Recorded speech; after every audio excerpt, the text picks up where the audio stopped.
Small pin fact-checked and get it wrong again. An editorial by Anis Rahman. So yesterday, Stuarty called a press conference to address the HDC's Notice of Decision to award Design, Build and Finance (DBF) contracts under the Private-Public Partnership Model (PPP) to 11 proposed contractors. Among others, he made the following main claims. 1. That the bidding process was wrong because they used selective tendering and not open tendering. 2. Some of the proposed contractors had no experience building houses for HDC and were only incorporated this year, 2026. 3.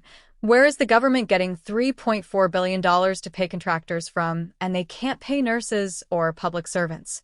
A quick search on the internet yielded information that contradicts his claims as set out hereunder. 1. 10 years ago, in 2016, the HDC under the PNM government first utilized the PPP model to develop housing units. It awarded a contract to Emile Elias NH International for $192 million for Mahogany Court in St. Joseph. That was a selective bidding process, and Stuarty didn't complain about it.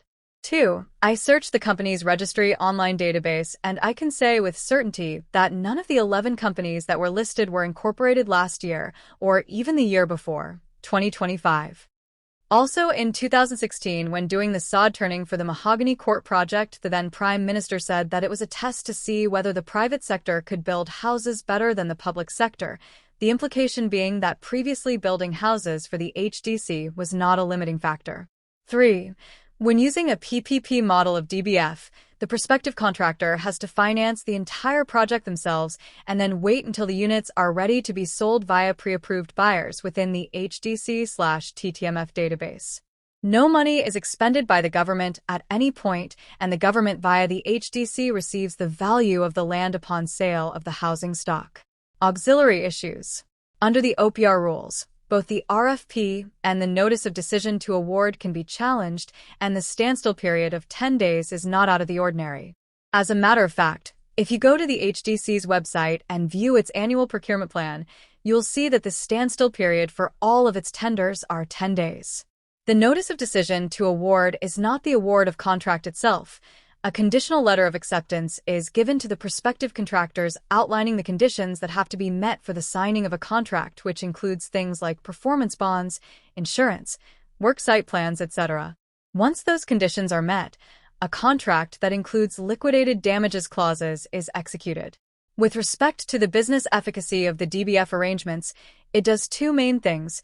Firstly, it puts the majority of the risk and responsibility on the contractor to get it right, and to get it right on time, and to get it right on time, and within budget as well. The reason being is that if the contractor gets it wrong, his monies will be tied up until he gets the project completed. If he goes over budget, it would mean that the unit cost of the housing unit to be sold will go up as well, and the very real risk is that it will be priced out of range of the pre-approved buyers who will only buy an HDC house if it is within a certain price range for what is being offered. Now, Stuarty's three major claims have been debunked with information that is freely available within the public domain. Let's see the outcome of his threatened procurement challenges.